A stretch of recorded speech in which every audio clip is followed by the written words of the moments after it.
ha hagut dibuixos animats i Déu-n'hi-do com han canviat les coses. Efectes que ara es fan senzillament amb un ordinador, abans s'havia de treballar moltíssim per aconseguir-los o senzillament eren impossibles de fer. Ara veurem com eren els primers dibuixos. Si us acompanya el vostre germà gran, potser li sonaran. Fa 20 anys que a Televisió de Catalunya s'hi poden veure programes infantils. Al principi es feien per TV3. Quan va començar el Canal 33 també en van ocupar una bona part de la programació. I finalment, fa més de 2 anys, va néixer el K3. En aquest canal, la programació infantil és la total protagonista. Avui farem un viatge en el temps per repassar els primers dibuixos animats que es van veure a Televisió de Catalunya. Al 1984, al cap d'uns quants mesos de proves, van començar els programes a TV3.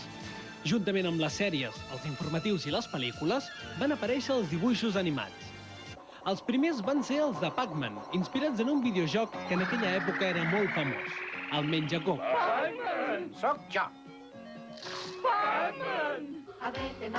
Un altre dels que va estrenar a TV3 va ser Mr. Hiccup, un homenet que tenia molts problemes per culpa d'un cinglot que no li marxava de cap manera. Al final de cada episodi buscava una solució perquè li passés el cinglot. D'aquella època hi ha personatges que segurament molts ja els coneixeu. Fem-ne un repàs. Aquest sóc jo!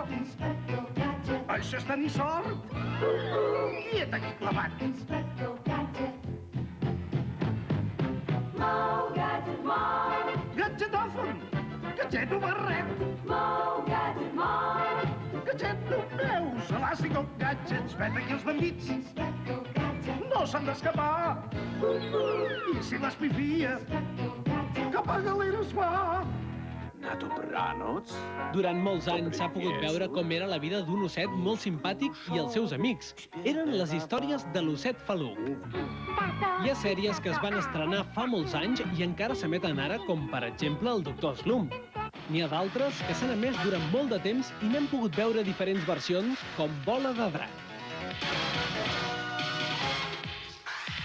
També hi ha personatges de sèries que han acabat sent protagonistes de pel·lícules. La majoria d'aquests dibuixos es van portar d'altres països. Del que s'està fent a altres televisions, si veiem que alguna cosa ens interessa molt, demanem informació. Això vol dir informació sobre els continguts capítol a capítol de tota la sèrie i capítols sencers per visionar. O sigui, tenim una feina que és meravellosa, no? Els barrufets van arribar l'any 85, això fa la tira d'anys, i venien dels Estats Units. I ens va interessar, en aquell moment va interessar perquè era una historieta còmica que sortia a la revista Cavall Fort. I ens va semblar que era una bona manera de que una tira còmica pogués entrar directament a les cases a través del televisor. Però a mesura que han anat passant els anys, a Catalunya cada cop s'han fet més sèries. Un exemple el tenim l'any de les Olimpíades, quan van veure les històries de la mascota dels Jocs, el Kobe. Prop del mar a Barcelona, la